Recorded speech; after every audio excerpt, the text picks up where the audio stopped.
A vision of poets. A poet could not sleep aright, for his soul kept up too much light under his eyelids for the night, and thus he rose disquieted, with sweet rhymes ringing through his head, and in the forest wandered, where, sloping up the darkest glades, the moon had drawn long colonnades, upon whose floor the verdure fades to a faint silver pavement fair.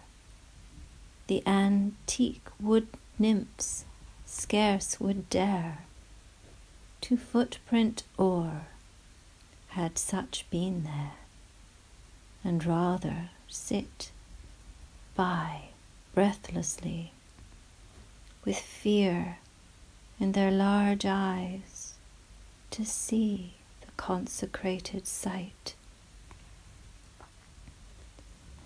But he, the poet, who with spirit kiss familiar had long claimed for his whatever earthly beauty is, who also in his spirit bore a beauty passing the earth's store, walked calmly onward evermore.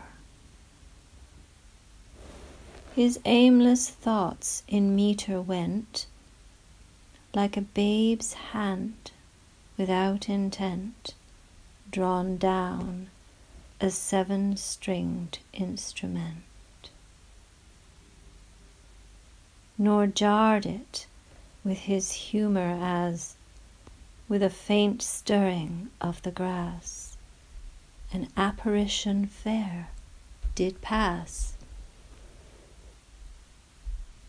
He might have feared another time, but all things fair and strange did chime with his thoughts then, as rhyme to rhyme.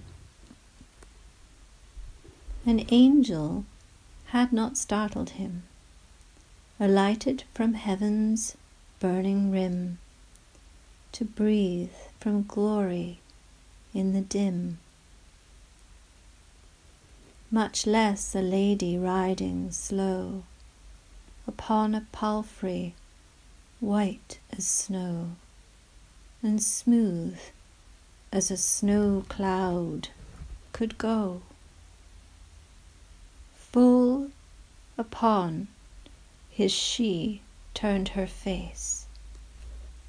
What, ho, sir poet, dost thou pace our woods at night in ghostly chase of some fair dryad of old tales, who chaunts between the nightingales, and over sleep by song prevails?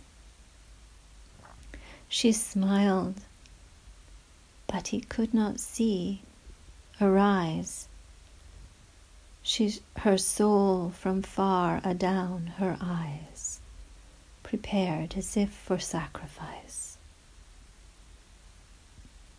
She looked a queen, who seemeth gay from royal grace alone. Now, nay, he answered, slumber passed away. Compelled by instincts in my head, that I should see tonight instead of a fair nymph, some fairer dread.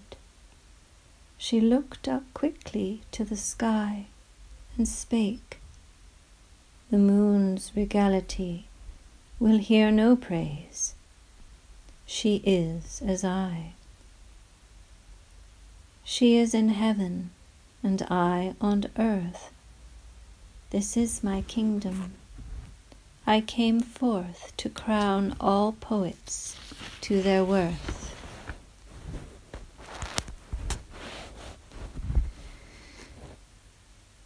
He brake in with a voice that mourned, to their worth, lady, they are scorned by men they sing for, till inearned.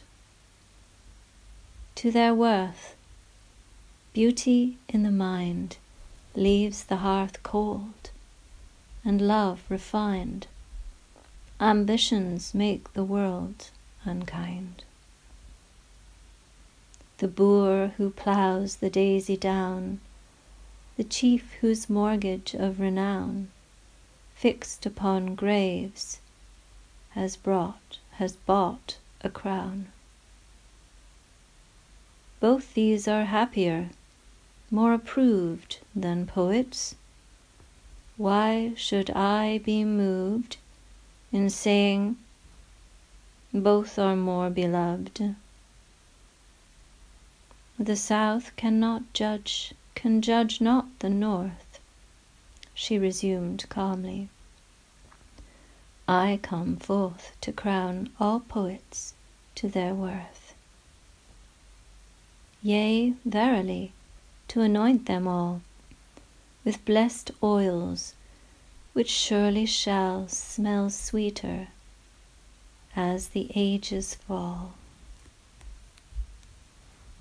As sweet, the poet said, and wrung a low sad laugh,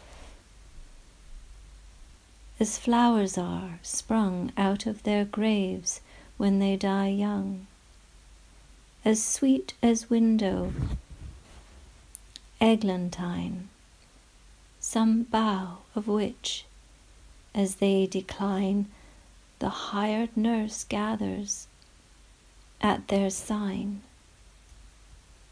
As sweet, in short, as perfumed shroud, which the gay Roman maidens sewed for English Keats singing aloud.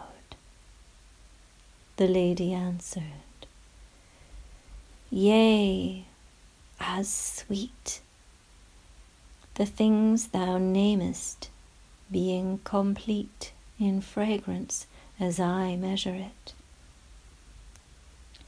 Since sweet the death clothes, and the knell of him who having lived dies well, and holy sweet the asphodel, stirred softly by that foot of his, when he treads brave on all that is, into the world of souls from this. Since sweet the tears dropped at the door of tearless death, and even before, sweet, consecrated evermore.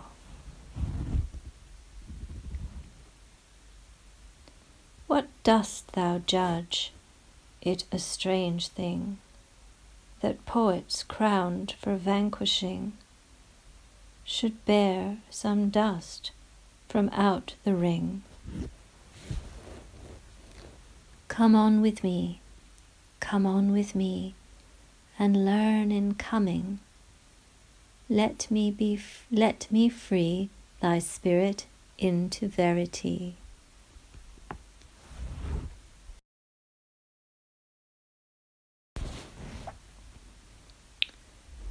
She ceased.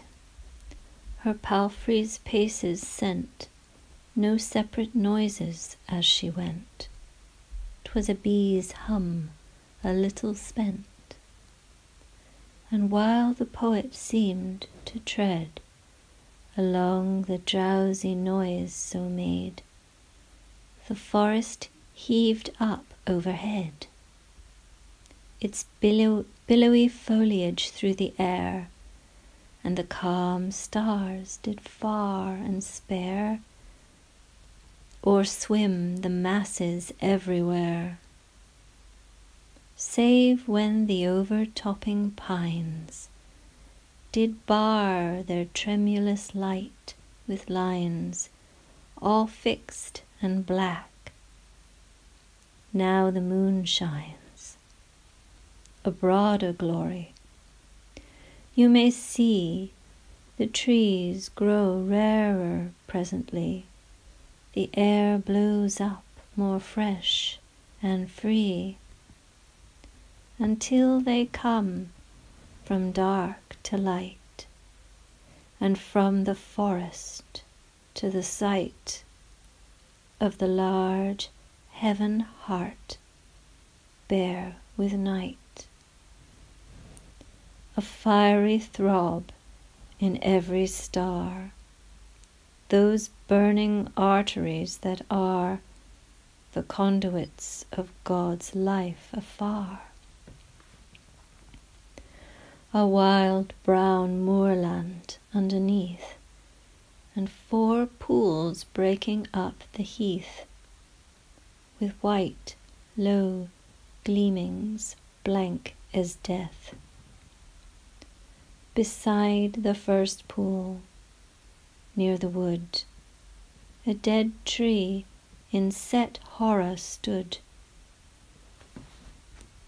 peeled and disjointed, stark as rude, since thunder-stricken years ago, fixed in the spectral strain and throe wherewith it struggled from the blow. A monumental tree alone, that will not bend in storms nor groan, but break off sudden like a stone. Its lifeless shadow lies oblique upon the pool, where, javelin-like, the star rays quiver while they strike. "Drink," said the lady very still. "Be holy and cold." He did her will, and drank the starry water chill. The next pool they came near unto was bare of trees. There only grew straight flags and lilies, just a few, which sullen on the water sate, and leant their faces on the flat, as weary of the starlight state. "Drink," said the lady, grave and slow. "World's use behoveth thee to know." He drank the bitter wave below. The third pool, girt with thorny bushes and flaunting weeds and reeds and rushes, that winds sang through in mournful gushes, was whitely smeared in many a round by a slow slime. The starlight swooned over the ghostly light it found. "Drink," said the lady, sad and slow. "World's love behoveth thee to know." He looked to her, commanding so. Her brow was troubled, but her eyes struck clear to his soul. For all reply, he drank the water suddenly. Then, with a deathly sickness, passed beside the fourth pool and the last, where weights of shadow were downcast. From yew and alder and rank trails of nightshade, clasping the trunk scales, and flung across the intervals from yew to yew. Who dares to stoop where those dank branches overdroop. Into his heart the chill strikes up. He hears a silent gliding coil. The snakes strain hard against the soil. His foot slips in their slimy oil, and toads seem crawling on his hand, and clinging bats, but dimly scanned, full in his face their wings expand. A paleness took the poet's cheek. Must I drink here?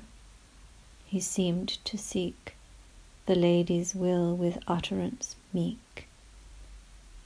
Aye, aye, she said, it so must be. And this time she spake cheerfully, behoves thee now, world's cruelty. He bowed his forehead till his mouth curved in the wave, and drank unloath as if from rivers of the south. His lips sobbed through the water rank, his heart paused in him while he drank, his brain beat heart-like, rose and sank. And he swooned backward to a dream, wherein he lay twixt gloom and gleam, with death and life at each extreme. And spiritual thunders born of soul, not cloud, did leap from mystic pole, and o'er him roll and counter-roll,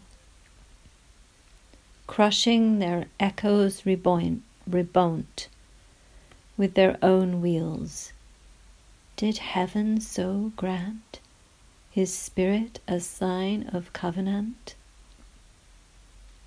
At last came silence.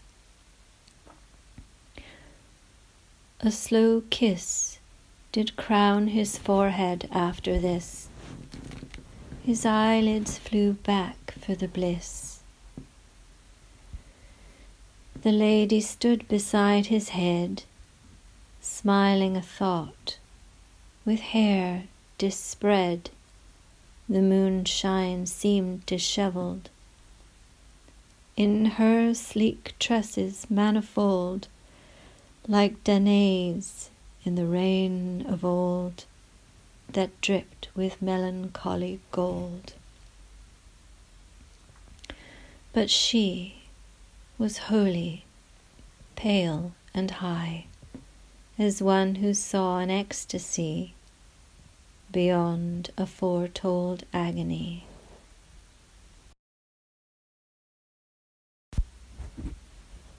Rise up, said she, with voice where song eddied through speech.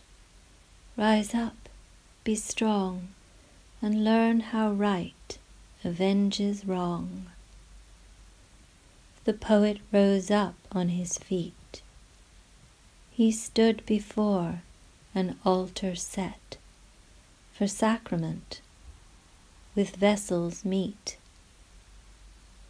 and mystic altar lights which shine as if their flames were crystalline, carved flames that would not shrink or pine. The altar filled the central place of a great church, and toward its face long aisles did shoot and interlace, and from it a continuous mist of incense round the edges kissed by a yellow light of amethyst. Wound upward slowly and throbbingly, cloud within cloud, right silverly, cloud above cloud, victoriously, broke full against the arched roof, and, thence refracting, eddied off, and floated through the marble woof of many a fine wrought architrave. Then, poising its white masses brave, swept solemnly down aisle and nave, where now in dark and now in light the countless columns, glimmering white, seemed leading out to the infinite. Plunged halfway up the shaft, they showed in that pale shifting incense cloud which flowed them by and overflowed, till mist and marble seemed to blend, and the whole temple at the end with its own incense to distend. The arches, like a giant's bow, to bend and slacken, and below the niched saints to come and go. Alone, amid the shifting scene, that central altar stood serene, in its clear, steadfast taper sheen. Then first the poet was aware of a chief angel standing there before that altar in the glare. His eyes were dreadful, for you saw that they saw God. His lips and jaw, grand made and strong, as Sinai's law, they could enunciate and refrain from vibratory afterpain, and his brow's height was sovereign.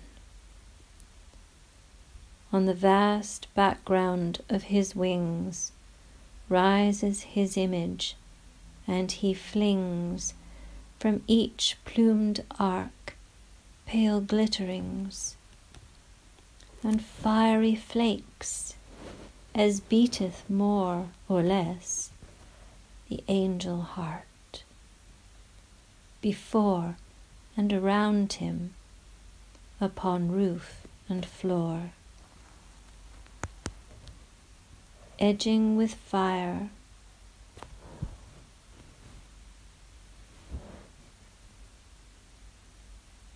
the shifting fumes, while at his side, twixt lights and glooms, the phantasm of an organ booms. Extending from which instrument and angel, right and left way bent, the poet's sight grew sentient, of a strange company around and toward the altar, pale and bound, with bay above the eyes profound. Deathful their faces were, and yet the power of life was in them set, never forgot, nor to forget. Sublime significance of mouth, dilated nostril, full of youth, and forehead royal with the truth. These faces were not multiplied beyond your count, but side by side did front the altar, glorified, still as a vision, yet expressed, full as an action, look and jest of buried saint in risen rest.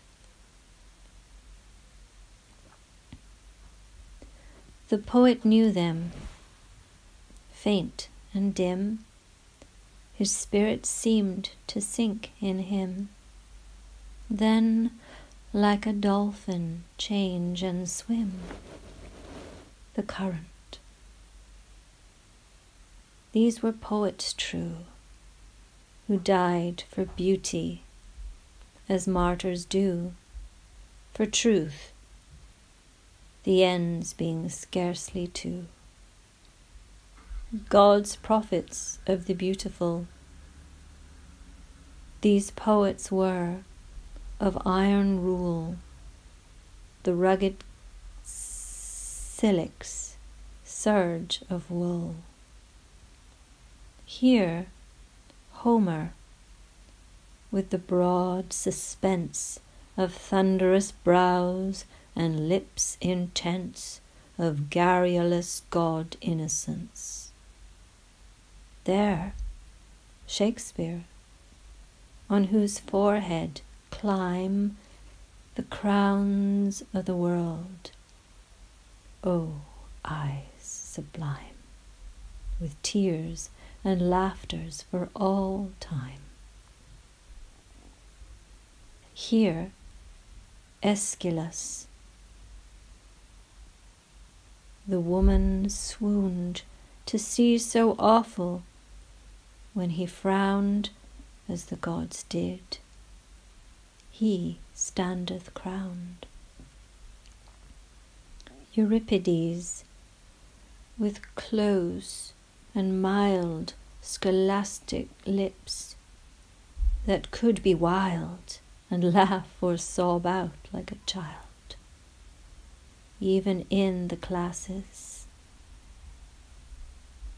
Sophocles, with that king's look which, down the trees, followed the dark effigies of the lost Theban.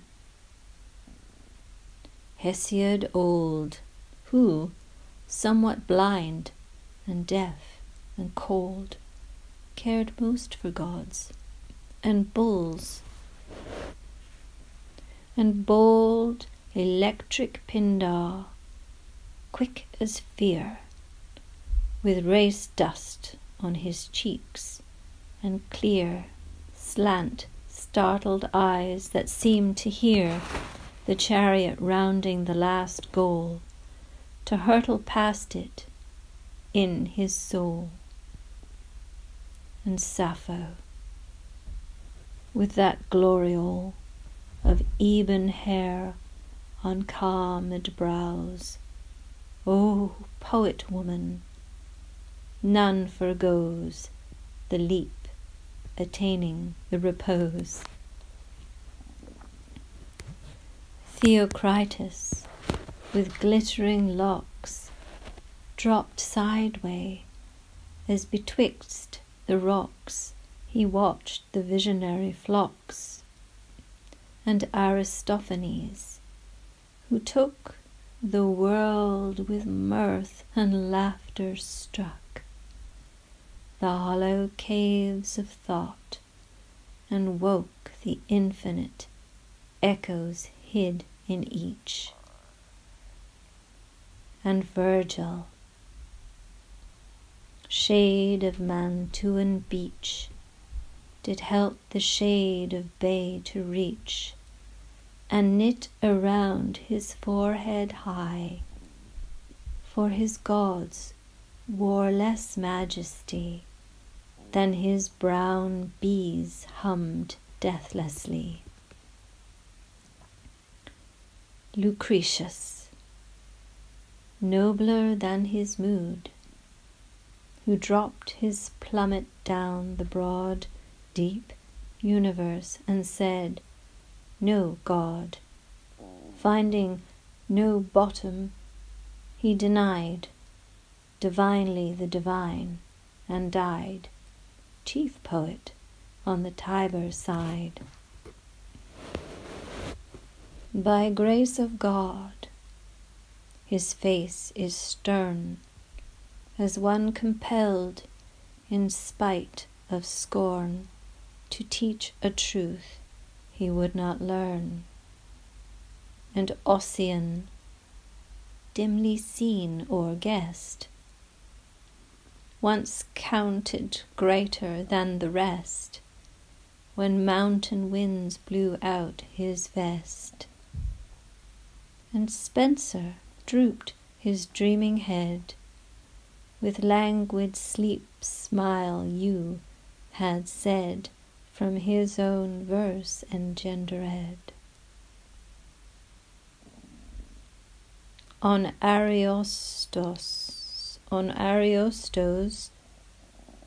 till they ran, their curls in one, the Italian shot nimbler heat of bolder man from his fine lids, and Dante, stern and sweet, whose spirit was an urn for wine and milk poured out in turn. Hard-souled Alfieri and fancy-willed Boiardo, who with laughter filled the pauses of the jostled shield, and Burney, with a hand stretched out to sleek that storm, and not without the wreath he died in, and the doubt he died by, Tasso, bard and lover, whose visions were too thin to cover the face of a false woman over. And soft Racine, and grave Corneille, the orator of rhymes, whose wail scarce shook his purple, and Petrarch pale, from whose brain-lighted heart were thrown 1,000 thoughts beneath the sun, each lucid with the name of one.